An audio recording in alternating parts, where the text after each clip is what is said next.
Right, you lot, and welcome to the final part of this lyric breakdown series, part 17. When I know there's 18 songs on the album, but I've already done not enough, which I just didn't mention that for like half the parts, which was really annoying in hindsight. Yeah, we're finally here at the end of this series. You know what? It's been an interesting ride. I feel like I've gone down some rabbit holes. I don't really think I don't really know if anyone's cared about this series, but I've enjoyed it.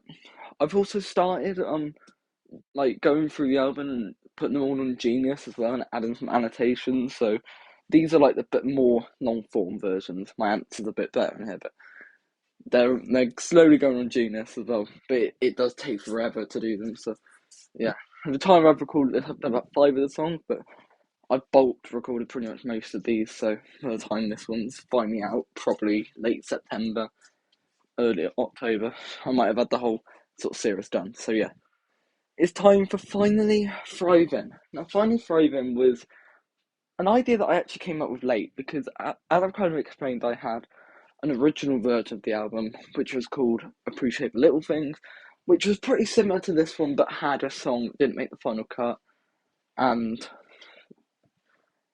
but it didn't have this. So this song replaced that song called New Year, New Me because I wanted a different idea. But basically, the reason I changed it was because Bandage was never supposed to be on it, but then I couldn't put the old Bandage on Spotify due to licensing issues. So I had to completely redo Bandage and to find get like an actual official one under Broadburn. So that's why the album changed. And then I came up with this idea because I feel like I really like thematic, poetic, almost things. And the first track, well, not the first track, but sort like I don't really count "Find Your Way" as a track I made out live.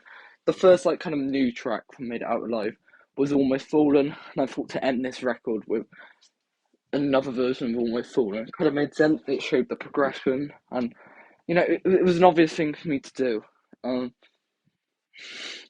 so yeah, let's get on to Finally Thriving. Now, Finally Thriving is kind of a song. It's almost snary. It's almost looking back at kind of like the state I was in when I first started the album. I'm almost laughing at that because it's kind of I wrote the album over a long period of time. And I wrote this end of May of this year, so this is the last song I wrote. This was always going to be the last one I wrote because I wanted it to be as fresh as possible. And I felt I captured that. So let's get on to the lyrics. So we got look at who I was a year ago, the elevation, any insane a person can change, what a sensation. Pulling at love arcs, trying to dot I's and cross T's to light impossible sparks. Um, it's kind of me looking at the fact that, well, really realizing how much I've grown, and me sort of going, at the end of the day, the way I look back at those love arcs, they did a lot for me growing me as a person, and they did change me. But then, in a sense, it's like they were kind of pointless, and they don't mean anything to me now. So they are pointless. That eyes. So like I think it was a bit bold thing for me to actually state that. And the first half of the record does not imply that thing. Self-sabotage, I've hit myself with a dart, but now there's nothing to me. Like a walk in the park, but now I've got binoculars, I can see the distance.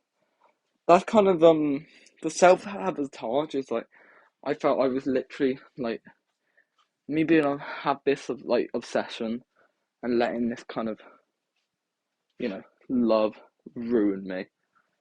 Was kind of defeating me in a sense, and it was almost like I'm literally letting this destroy me. And then the binoculars thing, I like imagery. I've got binoculars. I can see this. Like I can see. Like I like that kind of like.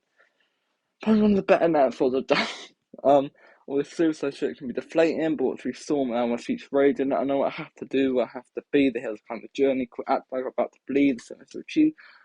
And it's like okay, that's a theme that I wanted to get across. Is following on from what I was kind of saying would go on, where it's like, yeah, like I, there is such a bigger horizon than what I have been focused on for too long, and I need to actually up my game and finally conquer what really matters in life. So yeah, and that's the sort of thing. Um, like the use of swear words in this song. I don't use swear words in many songs just because I feel like it's unnecessary. And I was taught some that like if you use swear words like minimally, then they have more impact when you actually hear them. So this song has two swear words. Persona has one, and Always Been You has one. But this is the only song that counts as expletive because it has two swear words. You can get away with one according to Apple Music, so that's quite funny. But I felt this song made sense because I'm not using the word to kind of like content. Like I'm saying, I'm looking at it in reminiscence. So I think it was quite effective. And then the chorus, "Fought for the pain," was just holding on. Wasn't the edge, was the end, but finally thriving. Almost fallen. Like I didn't want to do the complete opposite. Like I could have easily done almost fallen, but I'm finally climbing. Like that probably would have been more poetic, but I just like the idea of finally thriving. And I like that line. Verse two. Look back at the state that I was in. Where do I barely begin? Acting like a fish with no fin.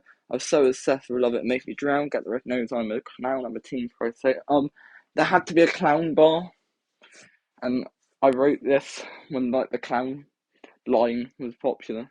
So I had to throw a clown thing in there, and it's I like the idea, like this fish imagery, the drowning, because literally it did drown me and it did isolate me at points, especially during that time. I just felt like my horizon was so small. I wasn't going outside for long periods, so I like that imagery there. And the chorus again, and then verse three, I made everything bigger than it had to be. Too tired with that forever shit and destiny. It's really surreal when I look back. You know, I could have died, never opened up my eyes to be. Now I'm motivated and most still at the same time. If you never said a word to me again, I wouldn't care. Before a few nights I could barely bear. Honestly, like I felt I've really grown. You know, I'm in my zone. Put my feet up to take a throne. So worried if I lose you, but now I couldn't give two horses what you do. Not to break down there. I probably should have done it in two. But, I like how raw this bit is. It's me being honest with myself, and I think Finding Five as a song, it's not really meant to be a hit. Like it's a personal song for me. It's somewhat where it's like, okay, I don't need, I don't need that. Like I don't need this necessarily, but it's like it it's personal to me. And some of the stuff had to be said, and it's me looking back, like, yeah, there was a time I could not deal with what they were doing, what the person was doing to me, and I couldn't give two horses what they're doing. They could be dead for all I care. Nah, that's really odd. I'd been like upset if they died. Come on, but like, you know what I mean? Like,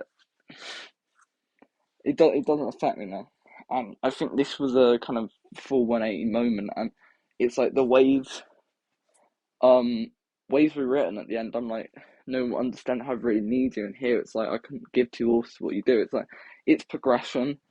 And I think I wanted there to be some narrative, and I wanted to see some growth in the album. So that was kind of the journey that I wanted to go on with. Finally thriving. So yeah, that is progress for sake of progress done. I'm probably gonna do a lyric breakdown to Made It Out Alive as well. I might do that. I might break down some of the comedy songs as well, if I ever like the lyrics available. And then in a year's time, maybe 7, 8 months time, when I release the next album, I'll be breaking down all those songs. But I won't break down the singles if they come out. I'll wait till the whole album's done. But yeah, it's been a weird series. If you've made it to the end, I hope you've learned something about me from it. I've definitely learned something about myself, I think, throughout the series. So yeah, I've really enjoyed it. Goodbye, you lot. Until next